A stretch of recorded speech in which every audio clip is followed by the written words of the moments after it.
While having surgery in 1961 to remove a tumor, 44-year-old Hamer was also given a hysterectomy without consent by a white doctor. This was a frequent occurrence under Mississippi's compulsory sterilization plan to reduce the number of poor blacks in the state. Hamer is credited with coining the phrase, Mississippi appendectomy, as a euphemism for the involuntary or uninformed sterilization of black women, common in the South in the 1960s. She came out of an extended period in hospital for nervous exhaustion in January 1972, and was hospitalized again in January 1974 for a nervous breakdown. By June 1974, Hamer was said to be in extremely poor health. 2 years later, she was diagnosed with and had surgery for breast cancer. Hamer died of complications from hypertension and breast cancer on March 14, 1977, aged 59, at Taborian Hospital, Mound Bayou, Mississippi. She was buried in her hometown of Ruleville, Mississippi. Her tombstone is engraved with one of her famous quotes, "I am sick and tired of being sick and tired." Her primary memorial service, held at a church, was completely full. An overflow service was held at Ruleville Central High School, with over 1,500 people in attendance. Andrew Young, United States Ambassador to the United Nations, spoke at the RCHS service, saying, "None of us would be where we are now had she not been there then."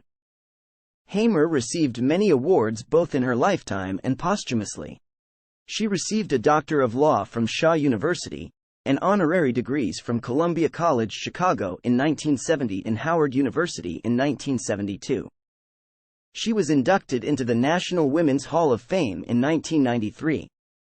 Hamer also received the Paul Robeson Award from Alpha Kappa Alpha sorority, the Mary Church Terrell Award from Delta Sigma Theta sorority, the National Sojourner Truth Meritorious Service Award. She is an honorary member of Delta Sigma Theta. A remembrance for her life was given in the U.S. House of Representatives on the 100th anniversary of her birth, October 6, 2017, by Texas Congresswoman Sheila Jackson Lee.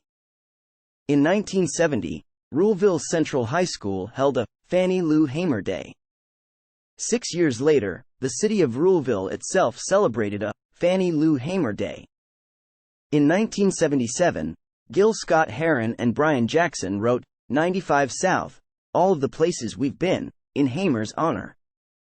Ta-Nehisi Coates described a 1994 live solo version of the song as a haunting and somber ode. In 1994, the Ruleville Post Office was named the Fannie Lou Hamer Post Office by an act of Congress. Additionally, the Fannie Lou Hamer National Institute on Citizenship and Democracy was founded in 1997 as a summer seminar and K-12 workshop program. In 2014, it was merged with the Council of Federated Organizations, COFO, Civil Rights Education Complex on the campus of Jackson State University, Jackson, to create the Fannie Lou Hamer Institute at COFO, a human and civil rights interdisciplinary education center. The Hamer Institute at COFO provides a research library and outreach programs. There is also a Fannie Lou Hamer Public Library in Jackson.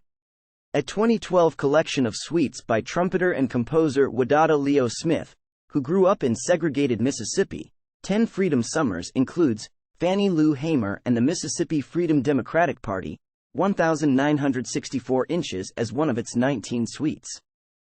A picture book about Hamer's life, Voice of Freedom, Fannie Lou Hamer, Spirit of the Civil Rights Movement, was written by Carol Boston Weatherford. It won a Coretta Scott King Award. Hamer is also one of 28 civil rights icons depicted on the Buffalo, New York Freedom Wall.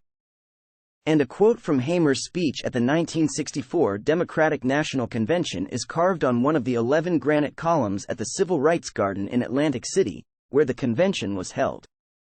Fannie Lou Hamer Freedom High School was formed in the Bronx, New York, with a focus on humanities and social justice.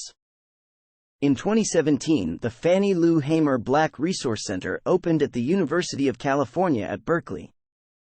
In 2018, the Mississippi Democratic Party's Jefferson Jackson Dinner fundraiser was renamed the Hamer Winter Dinner in honor of Hamer and former Governor William Winter.